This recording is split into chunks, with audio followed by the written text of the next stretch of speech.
Selama ini, mungkin banyak yang tahu jika dalam program KF21 atau IFX, Indonesia dan Korea Selatan, ini yang sering membuat masalah ada Indonesia. Karena sudah 2 tahun terakhir, Indonesia menunggak untuk membayarkan uang iuran sebesar 1,4 triliun won. Memang banyak sih media korsel yang waktu itu mewartakan hal ini di negara mereka, sehingga seringkali terjadi adu bacot antar para netizen di Indo sama di Korea Selatan. Nah, di video kali ini, kita akan membahas sedikit faktor di luar permasalahan penunggakan Indonesia yang saat ini sudah dalam kesepakatan baru pembayaran dengan korsel pasca ditinjau ulang. Melansir dari akun Instagram Info Komando, proyek KF21 Boramae, Indonesia dan Korea Selatan memang memiliki banyak tantangan. Sempat pernah diterpa isu Indonesia mundur dari proyek KF21 Boramae, namun Korea Selatan memastikan bahwa Jakarta tetap dalam trek pengembangan jet tempur ini.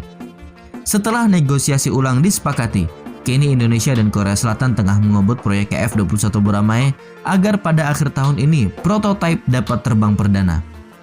Dilansir dari aerotime.aero, Indonesia masuk dalam proyek KF21 Boramae pada tahun 2010 silam. Namun ketika tahun 2011 hingga 2014, Presiden wanita pertama Korea Selatan, Park Geun-hye, menentang keras proyek KF21 Boramae. Ia menganggap saat itu bahwa KF21 Boramae cuma pemborosan anggaran saja. Tapi ternyata korup. Tepat pada tahun 2016, Park Geun-hye kena batunya. Ia yang semula menentang proyek tersebut, namun malah mengkorupsi anggaran pertahanan Korea Selatan yang harusnya bisa digunakan untuk membiayai KF21 Boramae. Korupsi Park di segala lini, di mana malah melibatkan agen intelijen korsel, konspirasi hingga sekte agama tertentu. Nah, lucunya lagi ya, Park menyangkut pendanaan KF21 Boramae, walhasil Korea Aerospace Industry atau KAI yang jadi kontraktor utama proyek ini langsung kena sidak pihak berwajib korsel.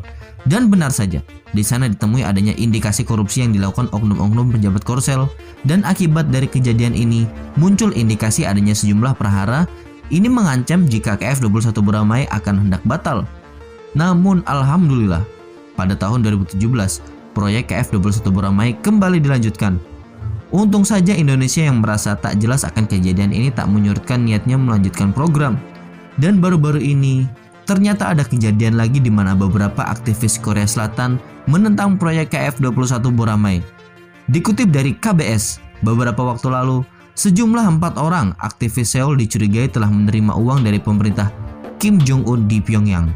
Keempat orang itu ditugasi untuk melakukan penentangan terhadap proyek KF21 Boramae dengan usaha sabotase secara politik.